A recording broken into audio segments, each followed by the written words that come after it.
मोठी करायची आपल्याला, बेरोजगारी दूर करायची आहे, शिक्षण क्षेत्रामध्ये इथं बदल करायचा आहे, मेडिकल क्षेत्रामध्ये इथं बदल करायचा आहे आपल्याला, आणि खऱ्या अर्थानं युवा वर्गांची बेरोजगारी सुद्धा आपल्याला ताई दूर करायची आहे. आणि ह्या सगळ्या प्रश्नांच्या बाबतीमध्ये मी आपल्याला ग्वाही देतो. मी माणूस असा आहे, कधी कुठल्या गोष्टी कुणाचा या ठिकाणी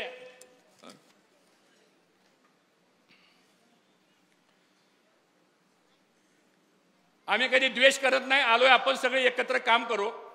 माझी ताई तुम्हालाच विनंती अशी की तुमच्या लोकांनी आम्हालाही सांभाळून घ्यावं. त्यामुळे अडचण येणार नाही. काय शेवटी आपल्याला काम लोकांसाठी करायचं, आपल्याला एकत्रितपणानं आपल्याला काम करायचंय. आणि म्हणून तशा पद्धतीनं आपल्याला साहेब पुढं वाटचाल करायची. साहेब साखर धंद्यामध्ये आपला गाडा अभ्यास आहे. साहेब आपण 10 वर्ष केंद्राचे सहकार मंत्री असताना मी राज्याचा सहकार मंत्री होतो.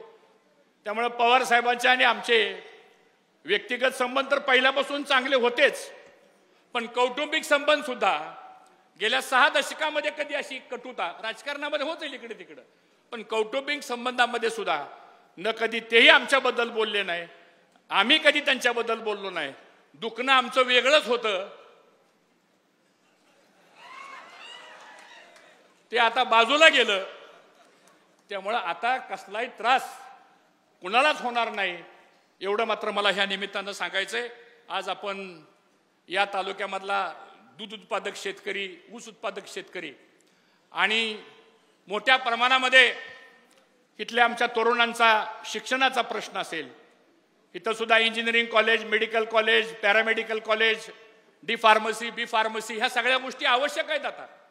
आणि म्हणून बारामतीचा विकास रोल मॉडेल जो आहे तो असा सगळ्या भागामध्ये आता आपल्याला तुमच्या मार्गदर्शनाखाली आपण नेऊ आणि खऱ्या अर्थाने एक चांगलं काम आपण ह्या माध्यमातून करू. मी दिलगिरी व्यक्त करतो, जेवढी माणसं आत आहेत.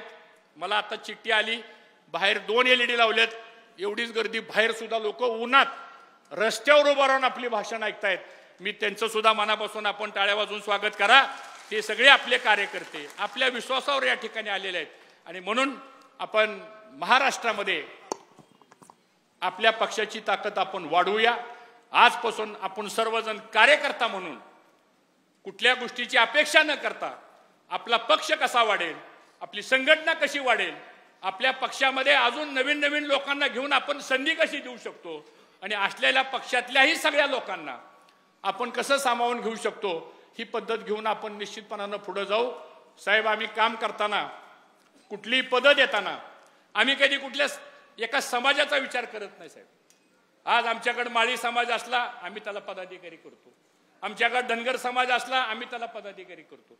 इथं साहेब मागं बसले आमच्या सायरा पठाण आहे, तिथं उभा राहा जरा. साहेब, ही पहिली महिला नगराध्यक्ष ओपनची जागा असताना त्यांना आम्ही नगराध्यक्ष केलं होतं. इथं भिगवण गावचे आमच्या सरपंच आल्या, 3 समाजाच्या आहेत, शिकलेली महिला आहे, भिगवण सारखं मोठं गाव साहेब, तिथं त्यांना आम्ही सरपंच. अशी किती उदाहरणं आहे. त्याचं कारण असं आहे साहेब की आपण कधी जातपात बघत नाही, सगळ्या जाती धर्मांना घेऊन जाण्याचं काम आपण करतो. एवढंच मला या ठिकाणी सांगायचंय. आज वेळ खूप झालेला आहे, थोडा जास्त वेळ आपला घेतला. आमचं भाषण रोजच ही माणसं ऐकतायत. मी पुढचं वाक्य काय बोलणार आहे हे त्यांना पाठ झालेलं असल्यामुळं मी काय आता आपला अधिक वेळ घेणार नाही. आणि आपल्या सगळ्यांच्या वतीनं पुन्हा एकदा पवार साहेबांचं मी मनापासून अभिनंदन करतो. दादा, आपण सर्वजण आलात आणि आम्हा सर्वांना आपण पक्षामध्ये प्रवेश दिला, याबद्दल कृतज्ञ व्यक्त करून आपल्या सगळ्याचा अंतःकरणापासून आभार मानतो. आपणही आला, आपलाही आभार मानतो आणि थांबतो. जय हिंद, जय महाराष्ट्र. धन्यवाद साहेब, मनपूर्वक धन्यवाद. यानंतर पवारांच्या कुटुंबियांसह कौटुंबिक संबंध, कौटुंबिक कटुता नव्हती, दुखणं बाजूला गेलंय असंही हर्षवर्धन पाटलांनी म्हटलंय.